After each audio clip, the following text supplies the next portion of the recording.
Hi అండి. నా దగ్గర ఒక సమస్య ఉందండి. దీన్ని మీరు తెలిస్తే కామెంట్ రూపంలో పెట్టండి. ఇక్కడ ఏ అనే అతని దగ్గర 2017 షిఫ్ట్ డిజైర్ కార్ ఉంది. దాని మార్కెట్ వాల్యూ యాక్చువల్గా 4 lakhs ఉండిద్ది. దాన్ని బి అనే అతనికి ఇచ్చాడు. బి అనే అతను దాన్ని చెక్ చేయించుకొని నేను నీతో రేట్ మాట్లాడుకుంటానన్నాడు.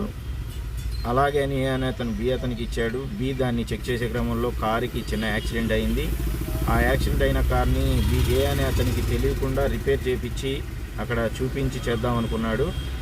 కానీ ఏ అనే అతను తెలుసుకొని బి అనే అతని దగ్గరికి వచ్చి నాకు యాక్సిడెంట్ అయిన కార్ వద్దు, నాకు ఆ కార్ అమౌంట్ ఇచ్చేసేయమన్నాడు. ఆ కార్ అమౌంట్ 7 లక్షలు చెప్తున్నాడు. కానీ బి అనే అతను మార్కెట్లో తెలుసుకుంటే 4,20,000 ఉందని తెలుసుకున్నాడు. అదే ఇస్తానన్నాడు. కానీ ఏ అనే అతను ఒప్పుకోవట్లేదు.